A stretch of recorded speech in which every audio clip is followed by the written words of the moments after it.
This is NASA's Space Power Facility near Cleveland, Ohio, and it is the world's biggest vacuum chamber. It's used to test spacecraft in the conditions of outer space, and it does that by pumping out the 30 tons of air in this chamber until there are about 2 grams left. And it's kind of got an eccentric construction, which is part of its history. It was built in the 1960s as a nuclear test facility to test nuclear propulsion systems, and that meant that they built it out of aluminium to make the radiation easier to deal with.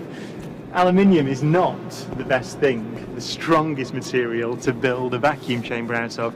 So they built an outer concrete skin, which is part radiation shielding and part an external pressure vessel, so that this thing can take the force that's present on the outside when it's pumped out to the conditions of outer space.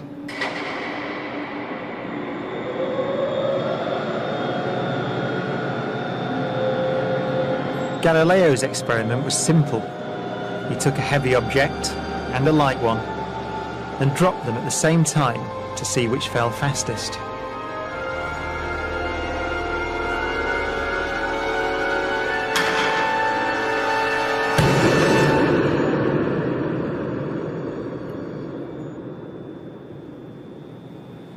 Now in this case, the feathers fell to the ground at a slower rate than the bowling ball because of air resistance.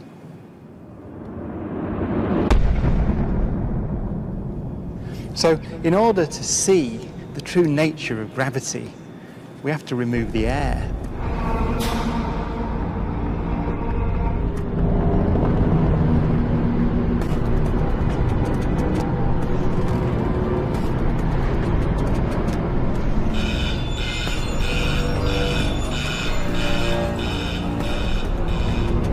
It takes 3 hours to pump out the 800,000 cubic feet of air from the chamber. Okay, we dropped 2 millitorr in the last 30 minutes. But once it's complete, there's a near perfect vacuum inside. 6104 manual, 10% open. Station 1, go for drop. PCV 30-1, pressure set point at 240 psi. We are go for drop. 10, 9, 8, 7, 6, 5, 4, cameras on, 2, 1, release.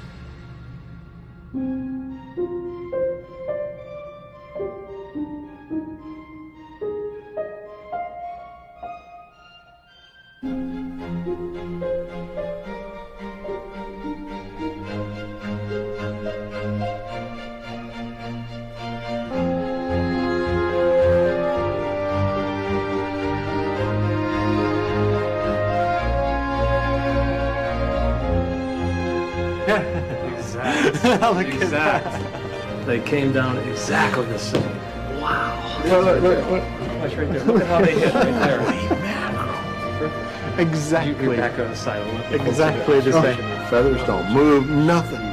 Look at that. That's just brilliant.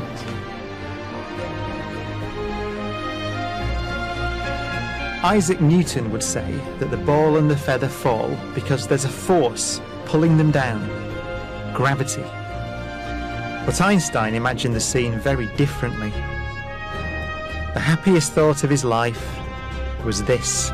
The reason the bowling ball and the feather fall together is because they're not falling. They're standing still. There is no force acting on them at all.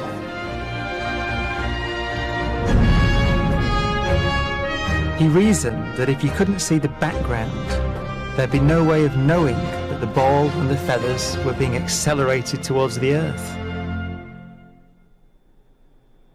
So he concluded they weren't.